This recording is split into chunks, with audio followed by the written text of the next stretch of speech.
மீண்டும் மீண்டும் செந்தில் பாலாஜியின் மீது பாயும் வழக்குகள். இந்த முறை செந்தில் பாலாஜி உட்பட இன்னும் 7 பேர் மீது வழக்கு. அது மட்டும் இல்லாம இன்னைக்கு ஒரே நேரத்துல 41 இடங்கள்ல சோதனை நடத்திய லஞ்ச ஒழிப்புத்துறை. என்னதான் நடந்துட்டு இருக்குது இந்த செந்தில் பாலாஜி சுத்தி? இதெல்லாம் பத்தி தான் ஃபுல் டீட்டெயில்டா இந்த வீடியோல பார்க்க போறோம்.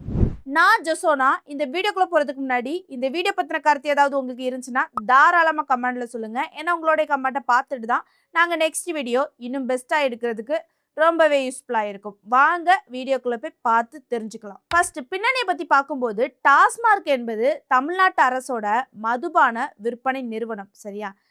கொஞ்ச நாளாவே என்ன ஆகுது அப்படின்னு பார்த்தீங்கன்னா ஒரு புகார் தொடர்ந்து வந்துகிட்டே இருக்குது. அது என்ன புகார் அப்படின்னு பார்த்தீங்கன்னா பார்ட்டி ஃபண்டு, டெண்டர் முறைகேடு, பார் உரிமம், போக்குவரத்து ஒப்பந்தம் அப்படிங்கிற மாதிரி அடுக்கடுக்கா புகார் தொடர்ந்து வந்துகிட்டே தான் இருந்துச்சு. சரி, ஓகே. முந்தைய ஆட்சியில மதுவிலக்கு துறை யாருக்கு கையில இருந்துச்சு அப்படின்னு பார்த்தீங்கன்னா செந்தில் பாலாஜி கையில தான் இருந்துச்சு. அவர் தான் எல்லா பொறுப்பு, கண்ட்ரோல் எல்லாமே. சரியா? இப்போ புதிய ஆட்சிக்கு வந்ததுக்கு அப்புறம் என்ன நடந்துச்சு அப்படின்னு பார்த்தீங்கன்னா டிவிஏசி அவங்க என்ன பண்ணாங்கன்னா நடவடிக்கை எடுத்திருக்கிறாங்க. சரி, ஓகே. உங்க எல்லாத்துக்குமே ஒரு கேள்வி தோணும், இந்த எஃப்ஐஆர் எப்படி வந்துச்சு அப்படிங்கிற மாதிரி உங்க எல்லாத்துக்குமே ஒரு கேள்வி தோணும். எப்படி வந்துச்சு அப்படின்னு பார்த்தீங்கன்னா அமலாக்கத்துறை, அதை நம்ம என்ன சொல்லுவோம், இடின்னு சொல்லுவோம். சரியா? ஏற்கனவே அவங்க தாக்கல் செய்த ஆவணங்கள், நீதிமன்றத்தில் சமர்ப்பிக்கப்பட்ட எதிர்ப்பு பிரமாண பத்திரம், அது மட்டும் இல்லாமல் உள்துறை செயலகத்திலிருந்து வந்த கடிதம் எல்லாத்தையுமே இந்த டிவிஏசி என்ன பண்றாங்க அப்படின்னு பார்த்தீங்கன்னா கலெக்ட் பண்ணி வழக்கு பதிவு பண்றாங்க. சரியா? இந்த வழக்கு பதிவு பண்ணி செந்தில் பாலாஜி உட்பட 7 பேர் மீது வழக்கு பதிவு பண்ணப்பட்டுச்சு. சரியா? அது மட்டும் இல்லாம இன்னைக்கு ஒரே நாளில் 41 இடங்கள்ல சோதனை பண்ணாங்க.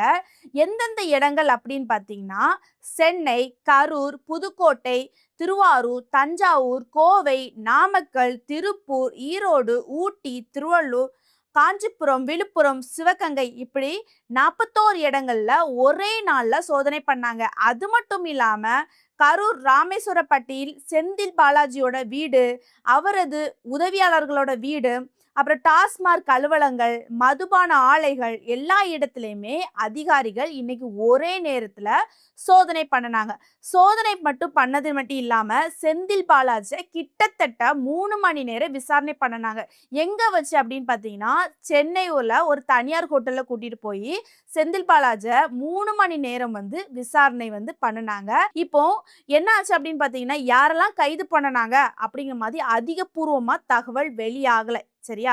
இன்னும் என்ன விசாரணை பண்ணினாங்க, அதுக்கு அவங்க தரப்பு என்ன சொன்னாங்க அப்படிங்கிற மாதிரி தகவலும் அதிகமா வெளியே வரல. சரியா? இப்ப எஃப்ஐஆர் பதிவு பண்ணாங்களா, அந்த எஃப்ஐஆர் காப்பி கொஞ்சம் வெளியே வந்திருக்குது. அதுல என்ன குறிப்பிட்டிருக்காங்க அப்படிங்கிற மாதிரி பார்ப்போம். சரியா? வழக்கு பதிவு பண்ணப்பட்ட பிரிவு. சரியா? ஐபிசி 120B குற்ற சதி 167 409 109 420. அடுத்ததாட்டு பிஎன்எஸ் 2023 61 2 201 316 5. அடுத்ததாட்டு ப்ரொவிஷன் ஆஃப் கரப்ஷன் ஆக்ட் பிரிவுல 13 2. அது மட்டும் இல்லாம 13 1A மற்றும் 7 C. அப்புறம் R/W12. சரியா? அதுக்கப்புறம் எஃப்ஐஆர் காப்பில இன்னொன்னு என்னெல்லாம் சொல்லியிருக்காங்கன்னா அந்த 7 பேரோட பேர் சொல்லியிருக்காங்க. அது யாரெல்லாம் அப்படின்னு பார்க்கும்போது செந்தில் பாலாஜி முன்னாள் மின்சார மதுவிலக்கு மற்றும் ஆயத்தீர்வை அமைச்சர், முகவரி எல்லாம் கொடுத்திருக்காங்க. டோர் நம்பர் 123/92, ராமேஸ்வரப்பட்டி, மண்மங்கலம், கரூர் மாவட்டம். அடுத்ததாட்டு யாரு அப்படின்னு பார்த்தீங்கன்னா எஸ் விஷாகன் ஐஏஎஸ், முன்னாள் டாஸ்மார்க் மேலாண்மை இயக்குனர், சென்னை அவருக்கு. அடுத்ததாட்டு 3வது யார் பேர்னா டி ராமதுரை முருகன், முன்னாள் மூத்த மண்டல மேலாளர் டாஸ்மார்க், இவருக்கு சென்னை தான். அப்புறம் ஆர் பன்னீர்செல்வம், முன்னாள் மூத்த மண்டல மேலாளர் டாஸ்மார்க், இவருக்கும் சென்னை. அப்புறம் பாஸ்கர் செந்தில் பாலாஜியின் முன்னாள் தனி உதவியாளர். 6வது யார் அப்படின்னு பார்த்தீங்கன்னா ரதீஷ் ராஜ், அவருக்கு இன்னொரு பேர் உண்டு, சண்முகவே, தனியார் நபர், செந்தில் பாலாஜிக்கு நெருக்கமானவர். சரியா?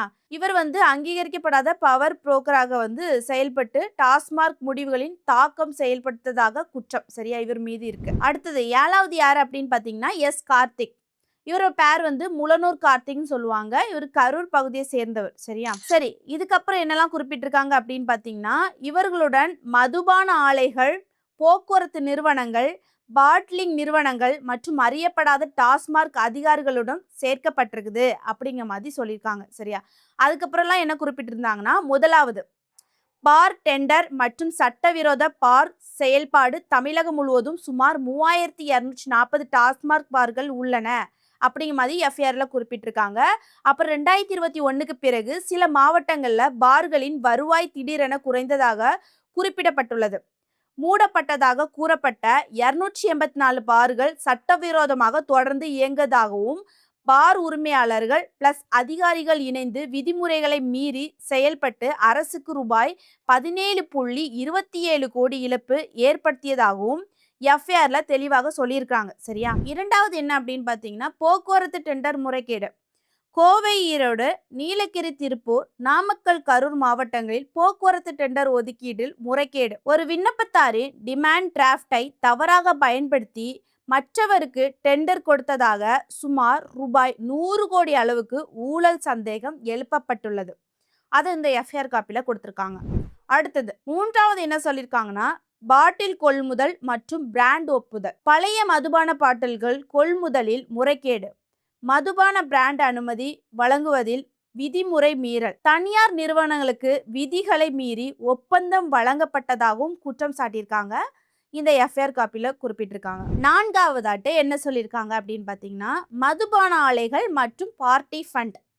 மதுபான ஆலைகள் போலி இன்வாய்ஸ் மூலம் பணம் உருவாக்கி டாஸ்மார்க் அதிகாரிகளுக்கு லஞ்சம் கொடுத்து சப்ளை ஆர்டர் வாங்கியதாக பார்ட்டி ஃபண்ட் என்ற பெயரில் பணம் பெற்றதாகவும் குற்றம் சாட்டப்பட்டது. இதையும் எஃப்ஐஆர் காப்பில் தான் கொடுத்துருக்காங்க. அஞ்சாவது பாயிண்டாட்டு இந்த எஃப்ஐஆர் காப்பில் என்ன இருக்குதுன்னா, கரூர் ஆர்கனைஸ்ட் கிரைம். முளனூர் கார்த்திக் மற்றும் அவரது கும்பல் கரூர் மாவட்டத்தில் உள்ள அனைத்து பார்களையும் கட்டுப்பாட்டில் வைத்திருந்ததாக எஃப்ஐஆர்ல குறிப்பிட்டிருக்காங்க. சரியா? இந்த மாதிரி எஃப்ஐஆர்ல இன்னும் சில நிறைய கொடுத்து வச்சிருக்காங்க. இப்போ செந்தில் பாலாஜி உட்பட 7 பேர் வந்து இதுல சம்மந்தப்பட்டிருக்காங்க. இன்னுமே யாரெல்லாம் சம்மந்தப்பட்டிருக்காங்க அப்படிங்கிற மாதிரி கலெக்ட் பண்ணி அவங்க மீதும் சோதனை பண்ணிட்டு தான் இருக்கிறாங்க. இன்னும் விசாரணை நடந்துட்டு தான் இருக்குது. இன்னும் விசாரணை என்ன பண்ணுனாங்க அப்படிங்கிற மாதிரி அதிகபூர்வமா தெளிவா இன்னும் தெரிய வரல. இந்த வீடியோ பார்க்குற நீங்க செந்தில் பாலாஜி இப்படி தொடர்ந்து ஒவ்வொரு வழக்குலையுமே மாட்டிட்டு வராங்களே, இதை பத்தி நீங்க என்ன நினைக்கிறீங்க? அது மட்டும் இல்லாம செந்தில் பாலாஜி உட்பட இன்னும் 7 பேர் வந்து மாட்டியிருக்காங்க. இவங்களையுமே என்ன பண்ணணும்? உங்களுடைய கருத்தை வந்து கமெண்ட்ல சொல்லிட்டு போங்க. ஏன்னா மற்றவங்களும் உங்களுடைய கமெண்ட்டை பார்த்து தெரிஞ்சுப்பாங்க. சரியா? நானும் பார்த்து தெரிஞ்சுப்பேன்.